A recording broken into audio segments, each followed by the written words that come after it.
everyone. Welcome back to the Coop with Meyer Hatchery, where we talk all things poultry in hopes of educating chicken keepers and inspiring future flock owners. I'm Lauren. Today we have a guest on the podcast. This is Kelsey, one of Meyer Hatchery's employees. Welcome to the Coop, Kelsey. Thank you so much for having me. I'm so excited to be here. Yeah, well, we're excited to have you. Do you want to tell us a little bit about yourself and what you do there, and like a brief overview of your poultry journey? Sure, yeah, I'd be happy to. So I started working for Meyer Hatchery just this year. I work on the customer service team, so you may have seen me either an email, chat, or even on the phone. We probably talked before. I've had chickens for on and off for many years, but my recent flock I started a few years ago after moving to the Ozarks with a little bit of land. I've got some wooded land up here, so I have chickens. I also added guinea fowl and ducks as well. So I'm kind of expanding my poultry flock a little bit here. So I'm still a little new to those birds, but I love them all. So today we're going to be talking a little bit about a sustainable flock and why sustainability matters. So I'll start with kind of the by definition, sustainable means to be able to be maintained at a certain rate or level. So for a poultry flock, that typically means that you can produce your own poultry and continue on your lines without having to kind of outsource poultry from somewhere else. So for Meyer Hatchery, obviously, we like our customers to outsource from us. But also from a homesteading perspective, we do understand how important it is for someone to be able to have a sustainable flock as well. So the first step in keeping a sustainable flock would be that you would need a rooster. Kelsey, do you have any experiences, positive or otherwise, with roosters? Yes, I do actually.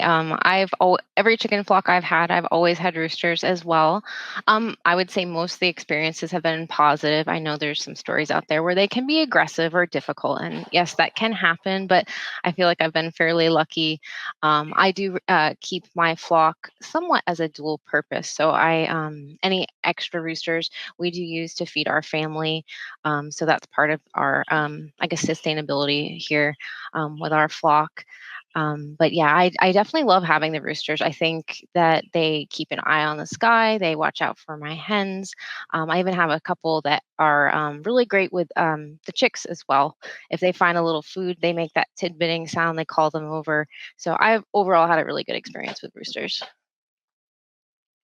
I've had pretty positive experiences as well.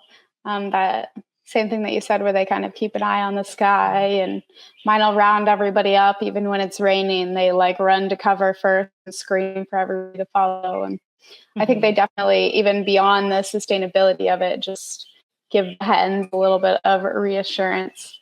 So I definitely like that, keeping roosters. And here at Meyer Hatchery, we offer the Homestead Helper Program, which helps you to create a sustainable flock. But what it is we send one free rooster with your order, only if you request the Homestead Helper. So you don't just automatically get one.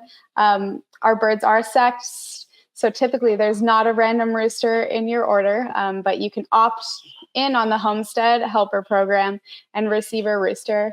Kelsey, have you ever had a Homestead Helper added to your order? I haven't. No, I haven't actually. But maybe one day in the future. Yeah. Yeah. I think it's a great program. I think it's really wonderful. I think it's nice for when you don't have to make the choice. I had one added to my order this past April, and it's a Rhode Island Red, and it was just, I didn't have to make a choice, and we have a rooster being raised with those chicks, which I like. So as we're building your sustainable flock, part of, you have the rooster, so you know that your eggs are fertile, and then you would need to hatch your eggs. So you can hatch eggs using a broody hen or an incubator. Kelsey, do you want to talk a little bit about kind of your advice or some of your experience hatching eggs? Yeah, definitely. So, in my earlier years of raising chickens, I had always hatched eggs in an incubator. It wasn't until the last couple years that I allowed one of my broody hens to incubate the eggs. I've actually done both. So I've given broody hens chicks, but I've also let them hatch the eggs themselves. Having a broody hen is obviously the lowest tech, easiest option, low input. If you do have an incubator, though, it does provide a better controlled environment to incubate your eggs, and it's also kind of fun to have that in the house too. So if you are using an incubator, I guess over the years, the few things that I've learned that I would recommend, first and foremost, always calibrate your incubator. Even if you've used it in the past, things can happen, things can change. I know that's happened with one of mine where I've actually had to adjust the temperature. I usually I check it with like a glass thermometer. I find those are fairly accurate, and you can find them relatively inexpensively. Some of them are even lab quality, so you're getting something that's fairly accurate. You can add that to your incubator just to double check the temperature. Most incubators are going to have an option for you to adjust the thermostat accordingly. I recently started using like a Wi-Fi enabled thermometer in there so that I can check it on my phone. So that Extra way, high tech. yeah, we're a little bit that way around here. Mm. But it's really nice just because I can check the thermometer or the thermostat at any point. It even will track records so I can see if there was a heat spike or any kind of issue like that. So it's nice to have that little extra reassurance. Not needed, but it's fun. And I Yeah. would say two in that same thread, having a backup plan for if you have a power outage is really important. For the most part, if your power goes out, if it's a short power outage, it's probably not going to be an issue. In nature, the hen's going to leave the nest at some point. The eggs don't always have to be at that same temperature. But there's some things you can have as a backup plan, whether it's a generator, backup battery, or even just getting some blankets, something to keep the heat in that incubator while you're without power. So I always make sure I have that because we live remotely and sometimes we have power outages. Yeah, that makes sense to me. I'm like fascinated by your Wi-Fi thermometer on your Yeah, phone. you can get them on Amazon, or there's a bunch of different ways you can kind of set that up. I think it's just fun to have. Yeah, that's cool. My incubator, we just hatched out some guinea eggs, and it was like the humidity was no longer measuring on it, so I had to go get a hydrometer, but it was not that fancy.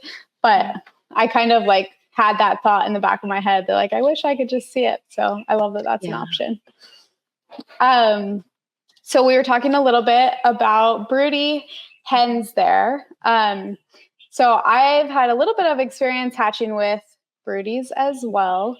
Um, we had a coach hen that we let hatch some out, and she was great at hatching, was a great mom, raised those babies until they were bigger than she was, and definitely did awesome. But I've also had some that lost babies. Just we would find a baby out randomly in the yard and weren't as great. So there's definitely a little bit of risk, whether you're giving them chicks or letting them hatch them out.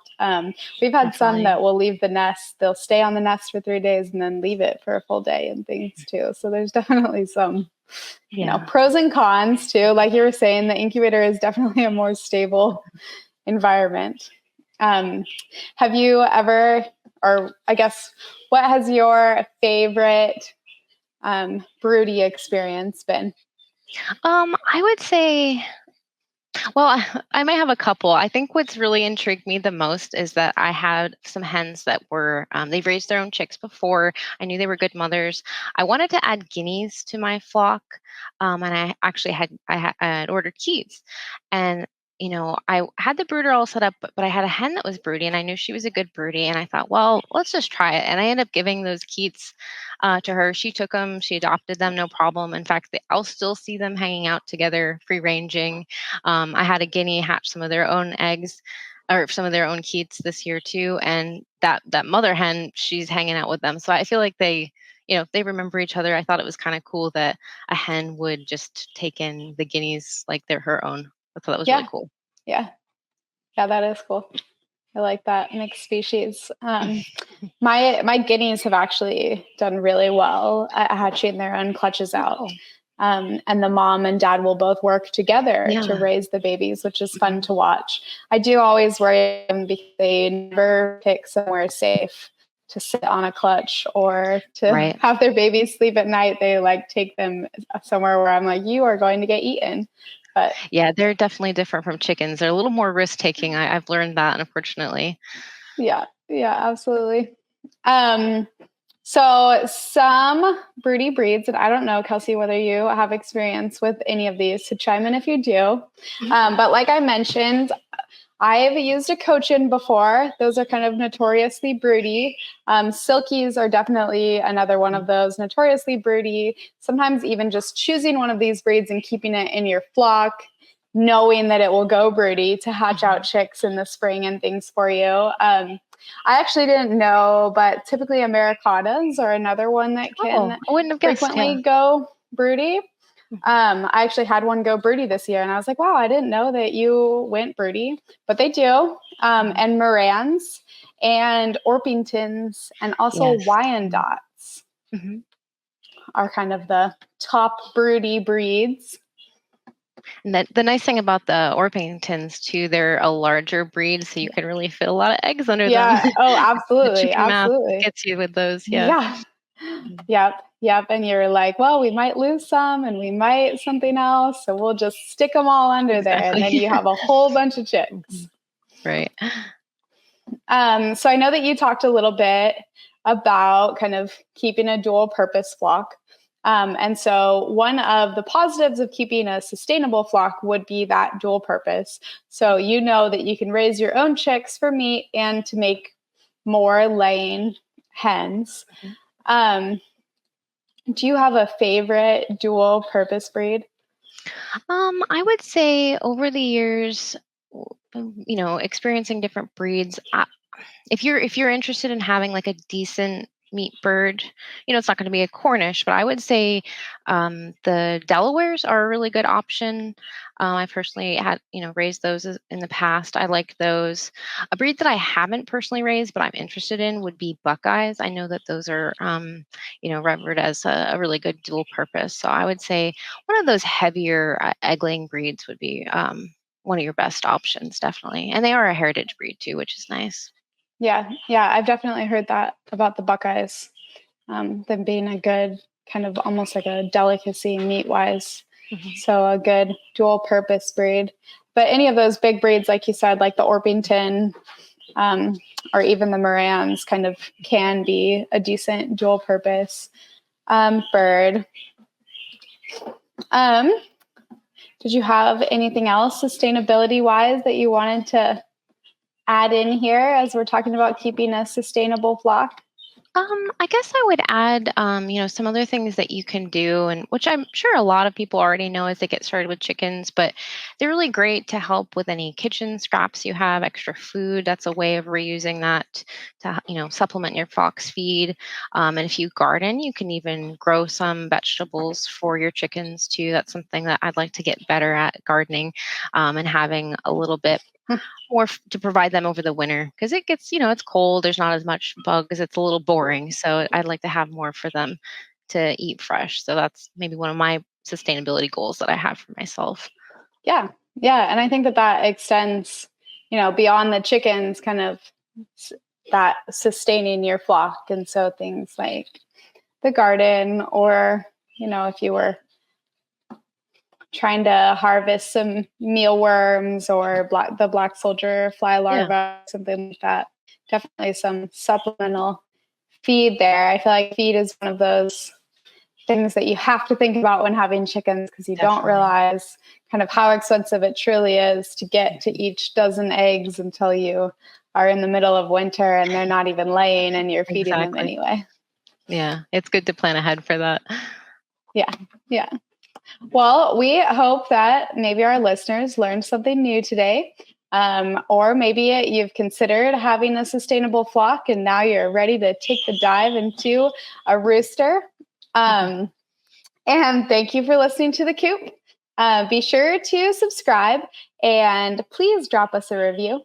Did you know that you can save $5 off your next Meyer Hatchery purchase over $50?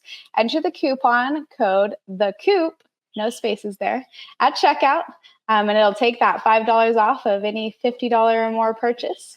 We would love to hear your thoughts, and if you have any ideas of topics or anything you would like to hear on the Coop, please send an email to podcast@meyerhatchery.com.